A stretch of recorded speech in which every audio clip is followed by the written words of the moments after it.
Graça e paz, meus amados. Mais uma vez aqui a pastora Estela Cabral para mais uma lição. Hoje nós vamos falar sobre o dia de Pentecostes. E vamos lá para o livro de Atos, capítulo 2, versículo de 1 ao 12. Amém, queridos?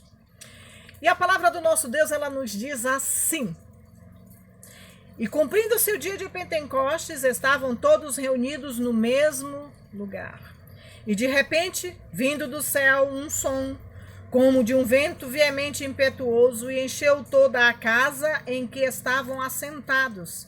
E foram vistas por eles línguas repartidas como de fogo, as quais puseram sobre cada um deles, louvado seja o nome do Senhor, e todos foram cheios do Espírito Santo, e começaram a falar noutras línguas, conforme o Espírito Santo lhes concedia que falassem.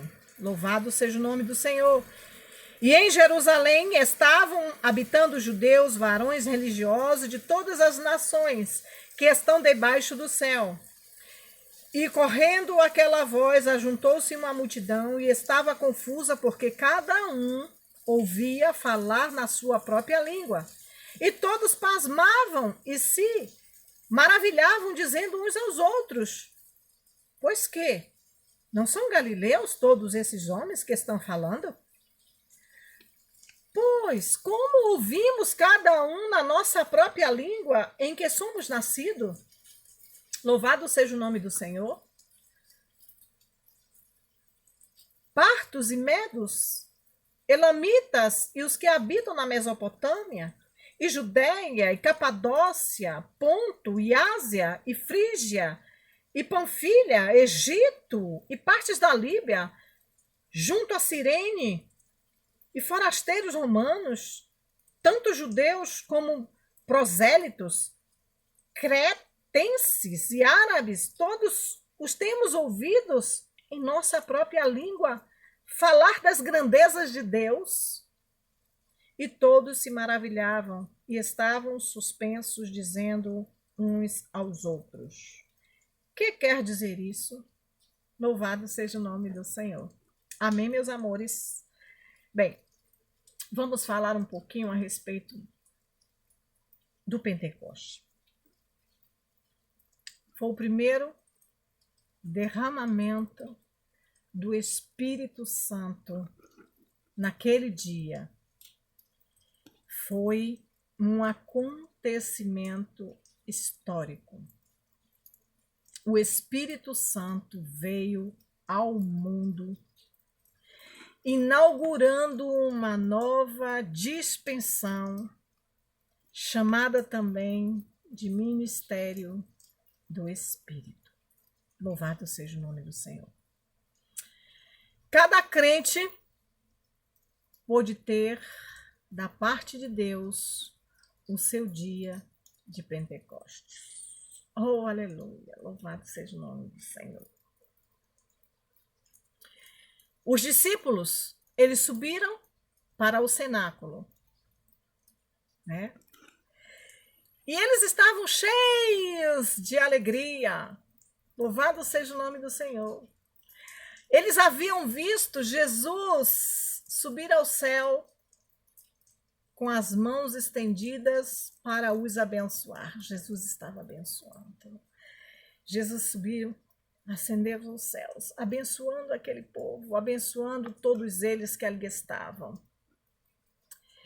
E a ordem de Jesus, de que eles deveriam esperar em Jerusalém a promessa do Pai, e eles continuavam ali, soando em seus ouvidos: Fiquem, permaneçam, estejam.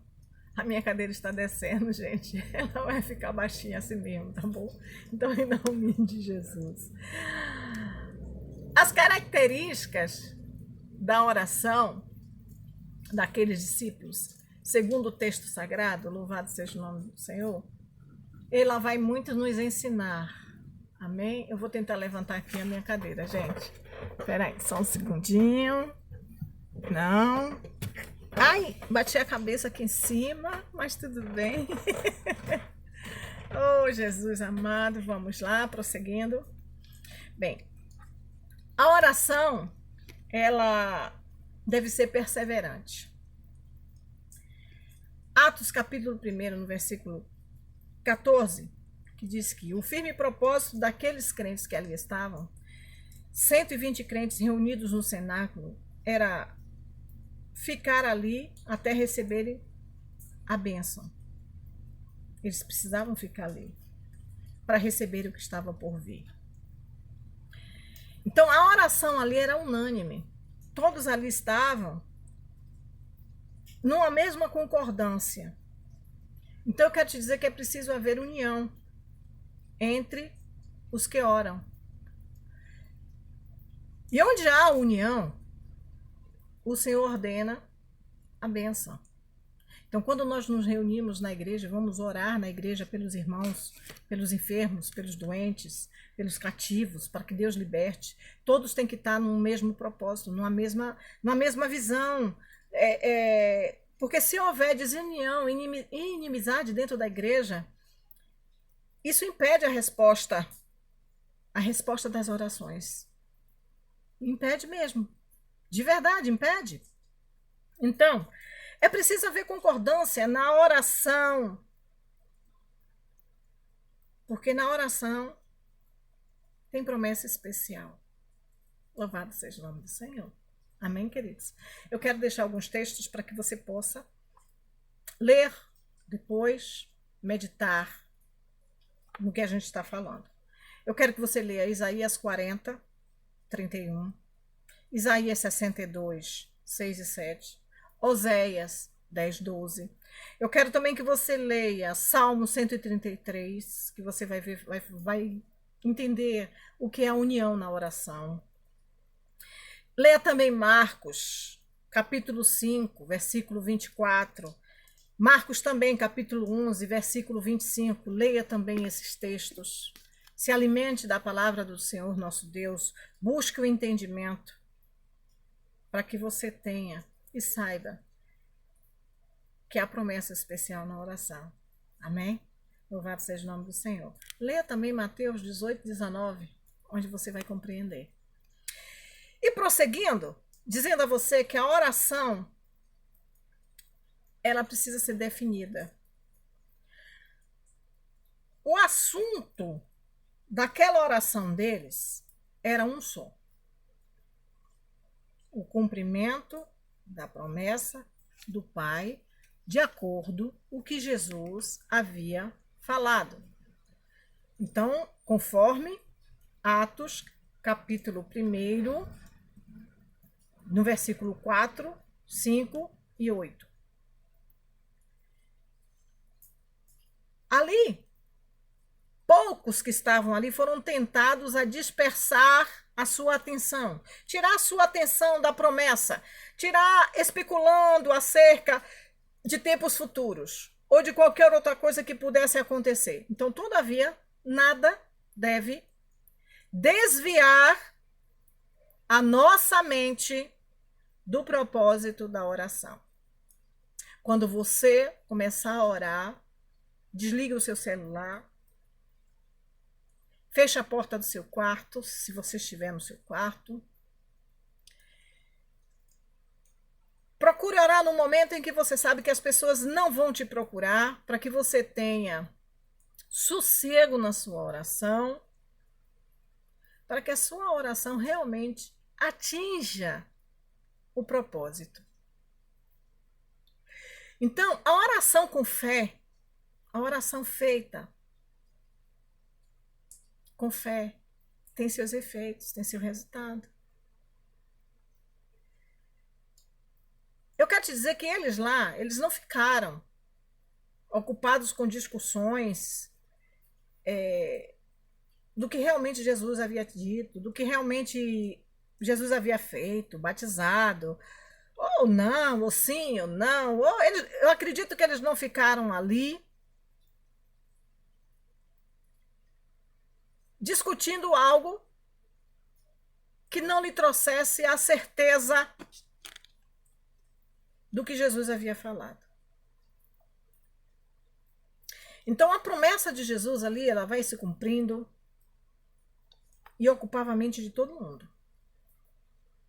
Ocupava os corações. E enquanto eles oravam, a fé era fortalecida. E é pela fé que se recebe, sabe? O batismo do Espírito Santo. Então, se você tem fé, se você busca, se você é desejoso de que o Espírito Santo toque você, que você seja cheia do Espírito, que o Espírito lhe traga revelação, que o Espírito trabalhe na sua vida de maneira poderosa através da oração, através da fé, através de tudo que você possa fazer, ore na fé e você vai receber. Aí, eu quero te dizer como foi que o dia de Pentecostes ele se cumpriu. Vamos lá? Então, Pentecostes era uma das 3 grandes festas sagradas celebradas ali em Israel. Era chamada Pentecostes, uma dessas 3 festas.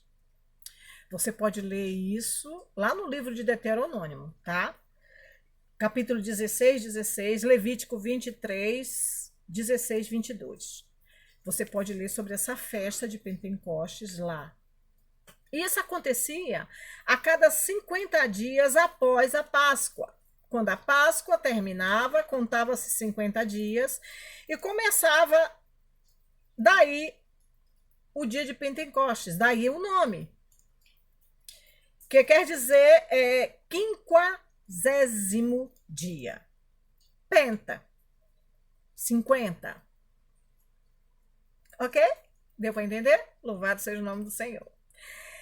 E essa festa era também chamada, louvado seja o nome do Senhor, de a festa das semanas. 7 semanas após a Páscoa. Então, era a festa das semanas. Dia das primícias, festa da colheita. E esta festa, ela assinalava o término da colheita da cevada. E era um dia de júbilo, de gratidão ao Senhor pelas bênçãos que Ele havia proporcionado pela colheita da terra, pelo que a terra deu, brotou. E eles agradeciam. Fosse pouco, fosse muito, eles agradeciam, faziam a festa.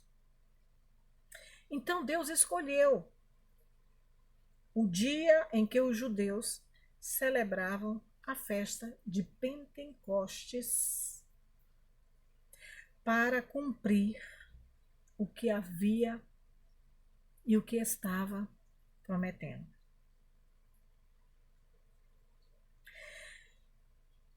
Justamente este dia foi instrumentalizado o dia dos profetas. Ali aconteceu. E no dia em que Jesus ele batizou os primeiros crentes com o Espírito Santo, ele estava lá em Jerusalém para a festa de muitos judeus ali e muitos convidados que estavam naquela festa. E naquela festa havia muitos convertidos ao judaísmo, procedentes de muitas outras nações. Encontravam-se ali em Jerusalém e receberam o batismo do Espírito Santo através do próprio Jesus. Então Jesus ele derramou o Espírito Santo sobre todos no dia de Pentecostes, como ele falou lá em Atos capítulo 2, 1 e 3. Cumprindo-se assim o dia, e esse dia veio de repente ali do céu um som, como de um vento veemente, algo maravilhoso. E todos foram batizados com o Espírito Santo. Foi algo grandioso que aconteceu, eu acredito, em nome de Jesus. Pela leitura, eu me arrepio toda. Eu pareço até estar naquele momento, vendo aqueles homens recebendo o poder de Deus. E eu acredito que o corpo fica ofegante, o corpo fica vacilante, porque se a gente já recebe aqui o poder do Espírito Santo e nós ficamos maravilhados, eu fico imaginando aqueles homens. Então, o oficiante desse batismo, ele é Jesus. É Jesus quem faz o batismo. Então, João Batista, ele falou claro, ele disse certo, ó, e ele vos batizará. Foi o próprio Jesus quem batizou todos aqueles com o Espírito Santo. Deus, ele manda o Espírito Santo, mas o batismo parte de Jesus. Então, o que Deus promete com a sua boca, ele faz com as suas mãos. Deus, ele promete aqui e age aqui. Deus, ele promete aqui e ele age aqui, ele abençoa com as suas mãos. Então, ele estendeu as suas mãos abençoadoras e raios brilhantes. Oh, glória! Louvado seja o nome do Senhor Jesus. Raios brilhantes começaram a sair de suas mãos. Imagine você, fogo. Abacuque fala a respeito disso, viu?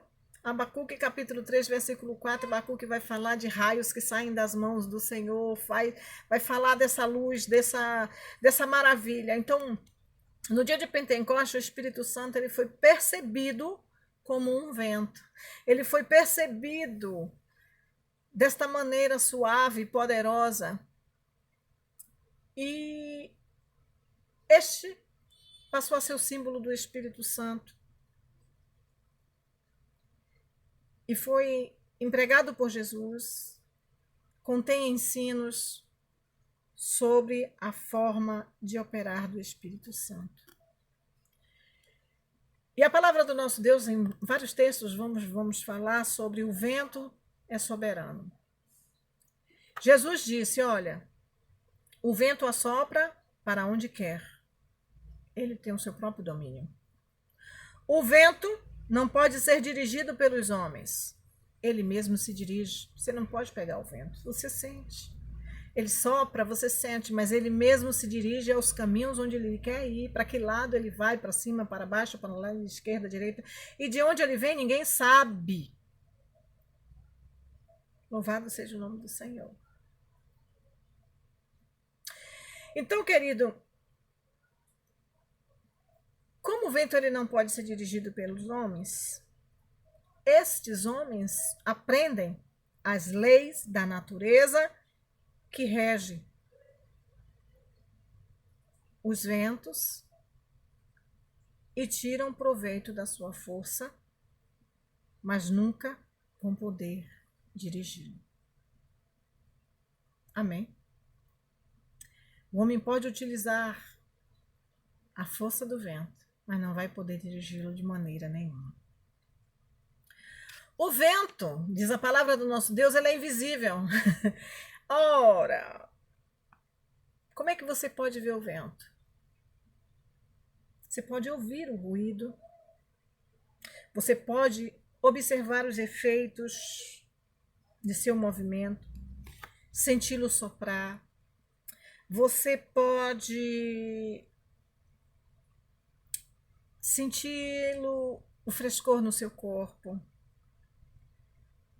mas não sabemos de onde ele vem e nem para onde ele vai. Você também vê essa citação no livro de Jó. O livro de Jó, capítulo 4, versículo 15. No livro de João, capítulo 3, versículo 8. Fala também a respeito do vento.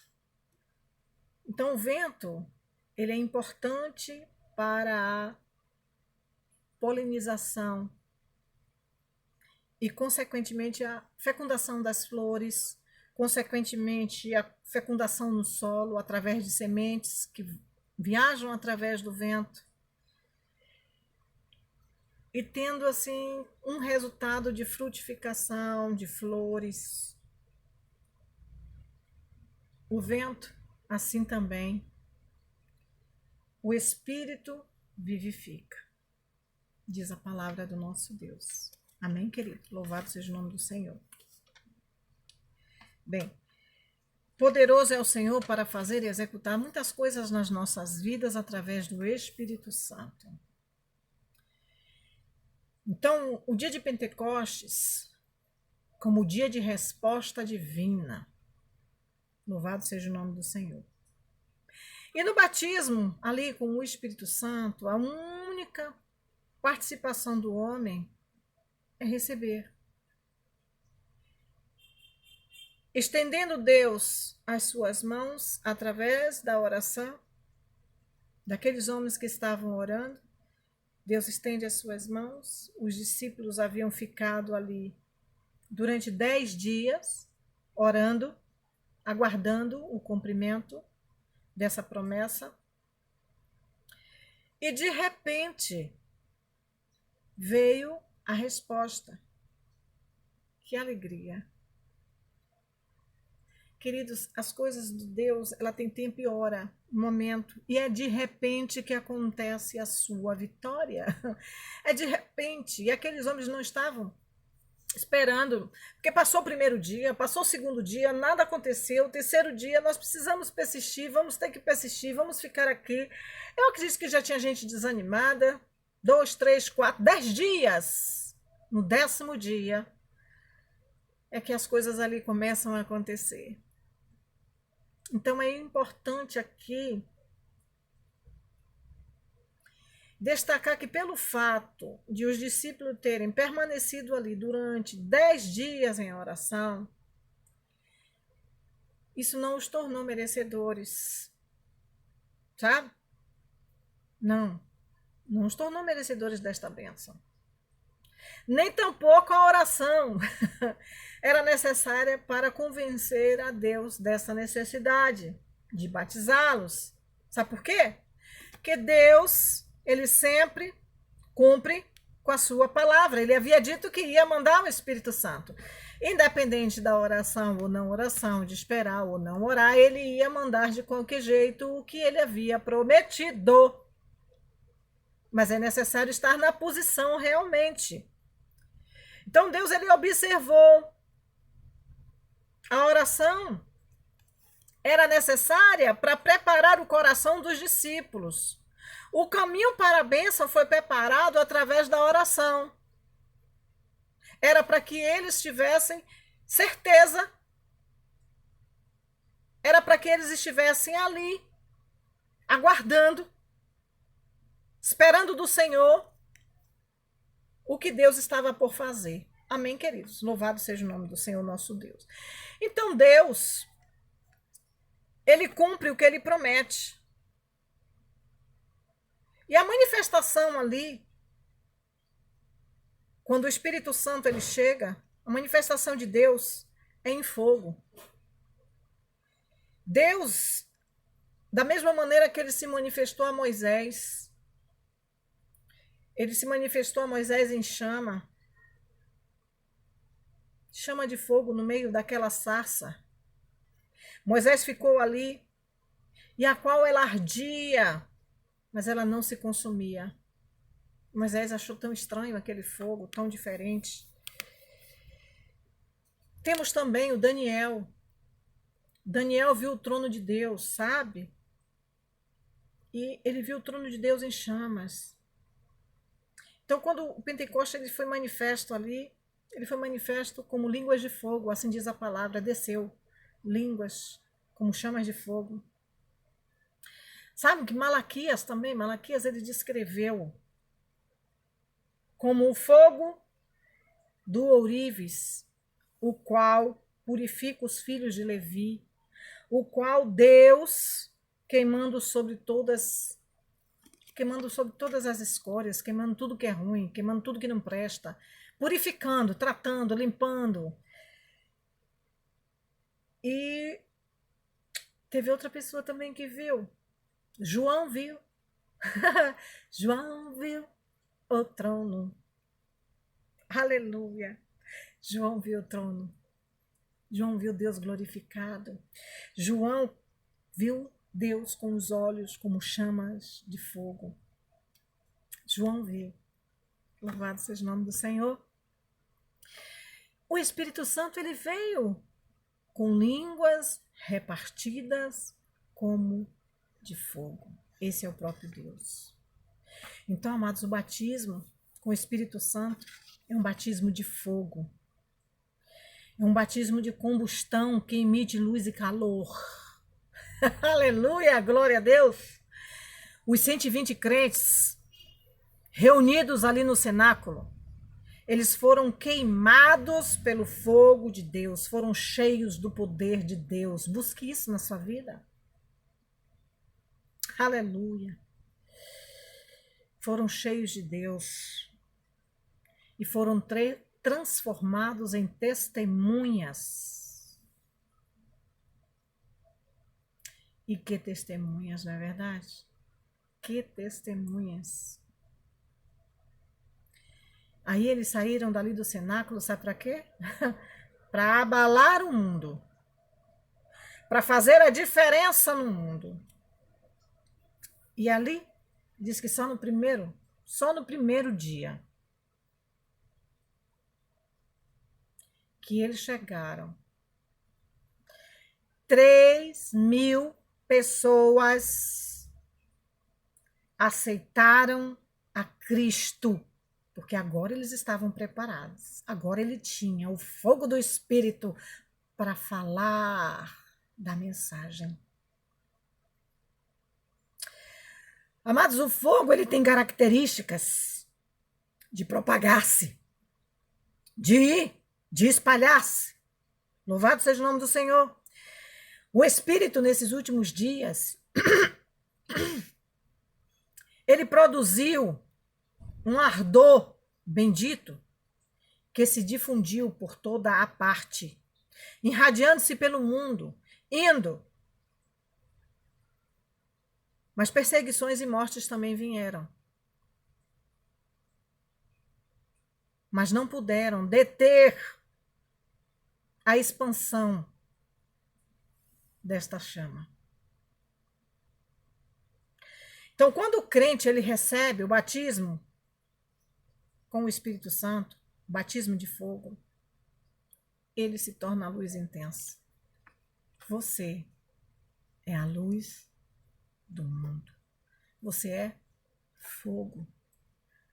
Você brilha como fogo. Louvado seja o nome do Senhor. E naquele dia, todos cheios do Espírito Santo, receberam a vida em abundância de que Jesus havia falado. Sem temor, eles prosseguiram. Sem medo. Eles foram cheios de glória. Eles foram cheios de Deus. Então, assim como aconteceu lá no passado, lá com o tabernáculo, com o templo, tabernáculo terrestre, louvado seja o nome do Senhor, daqueles discípulos que foi cheio da glória e da presença de Deus. Sejamos nós também. Louvado seja o nome do Senhor. Queridos, a maior necessidade dos discípulos era o poder de Deus. A maior necessidade nossa é o poder de Deus. E era isso que lhes faltava para que eles não fracassassem. Não tivesse fracasso no que estavam fazendo, porque muita gente fracassa em levar a mensagem, porque não busca do Senhor o que Deus tem para você. É preciso buscar. Sabe, o momento em que Jesus foi preso, podemos perceber que todos fugiram. Deixaram ele sozinho. Pedro negou ele 3 vezes. Então, por quê? Porque eles não estavam prontos. Eles não estavam preparados para isso. Então Pedro negou o mestre ali 3 vezes. E agora, A morte de Jesus estava ali, todos eles reunidos, as portas fechadas, e com medo dos judeus. Com a experiência do batismo com o Espírito Santo, tudo mudou. Receberam o poder que necessitavam e estavam ali com a essência do Espírito Santo sobre a sua vida. E esse poder transforma o modo de viver de todo mundo, transforma todos, nos dá força, coragem, fé, continuar. Nada nos abate, nada nos tira da presença do Senhor Jesus. Então a alegria e a coragem, ela faz parte, ela domina cada um de nós, e dominou os apóstolos, os discípulos que estavam ali, dominou cada um deles. Mas se eles estivessem sozinhos, se eles não tivessem esperado de si mesmos, eles não iriam fazer nada. De nós mesmos nós não fazemos absolutamente nada. Então fique sabendo que o poder de Deus é preciso ser buscado. Deus, ele se aperfeiçoa na sua fraqueza. Se você está fraco, busque o Senhor. Porque cada discípulo ali, ele podia agora testificar o que estava acontecendo. Pessoalmente, eu testifico, eu edifico. Deus opera, Deus é poderoso, Deus faz. Então, os 120 crentes que foram batizados com o Espírito Santo ali, glorificavam a Deus em voz alta. E em outras línguas falavam das grandezas de Deus. E todos entendiam. Concluindo aqui,